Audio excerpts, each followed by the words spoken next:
As soon as Donald Trump signed the bill to release the Epstein files last night, the 30-day countdown began. So it would seem that as of tonight, the Department of Justice has now 29 days left to produce the files. Now, there are all kinds of ways the DOJ could try to hold back some of the material.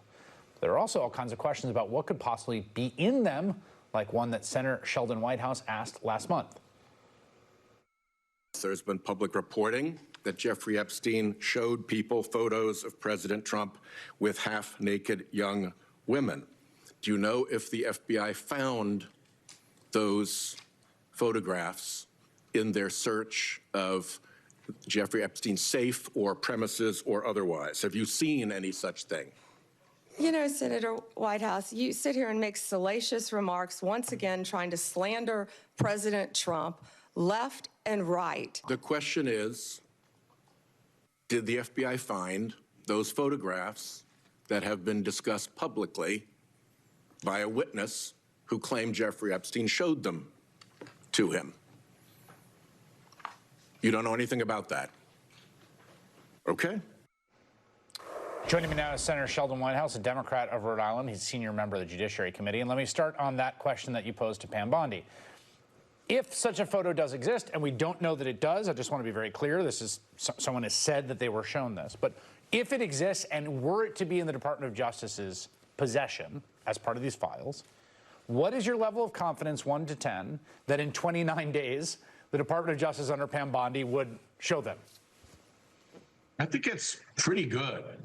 I mean, you got to remember that the Epstein files vote through the House was 427 to 1.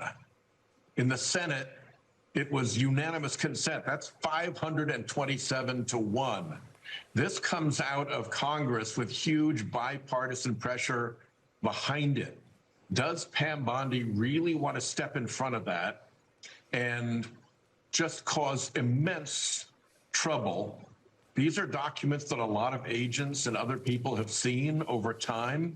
So to try to make sure that you've completely touched every single person who would know about that photograph, convince them to lie about it, arranged a pardon for them, it gets very complicated when you try to pull something like that off.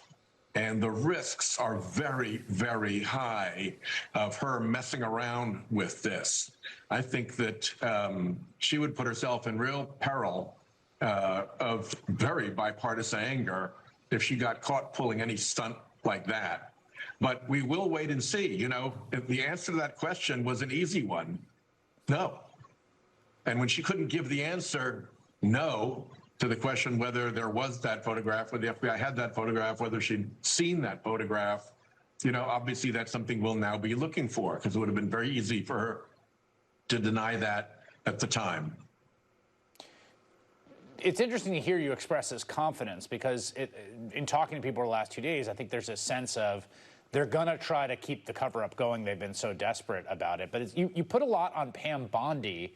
How much do you think Donald Trump is going to just be telling her what to do and him being, you know, briefed on all this stuff from her? You know, she'll be trying hard, but you remember her statement that she had told FBI Director Patel to put 1,000 FBI agents looking through all the documents and seeing where Trump was mentioned or involved. You know, it's really hard to get 1,000 FBI agents to lie. Mm-hmm. Or even 50 FBI agents to lie, or even 5 FBI agents to lie, even if they're offered pardons. So the fact that this got so far and for so long through the FBI means it's no longer Bondi's call. There are tons of potential whistleblowers who could completely blow this up.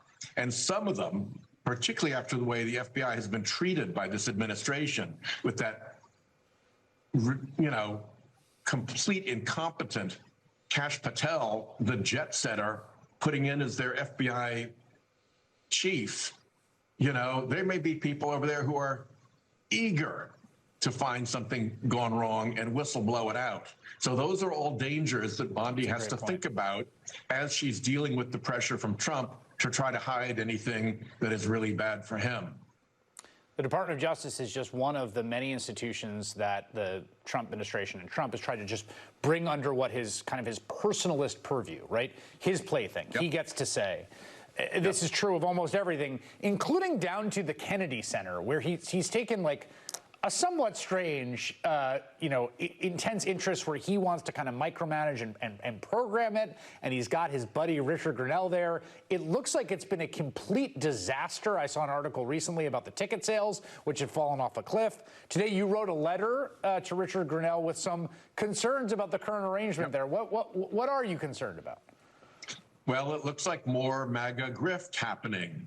The Trump people have come in, and they're giving freebies out. We judge about $5 million worth of freebies to the FIFA. They're giving out contracts to friends and allies. A friend of Grenell was getting a $15,000 per month speechwriting contract. The failed Senate candidate Carrie Lake's husband got given a $10,000 a month contract for social media services. There are huge bills for champagne and charcuterie. And I mean, it looks like they've just gone in there like they stole their dad's credit card and are loading up the goodies.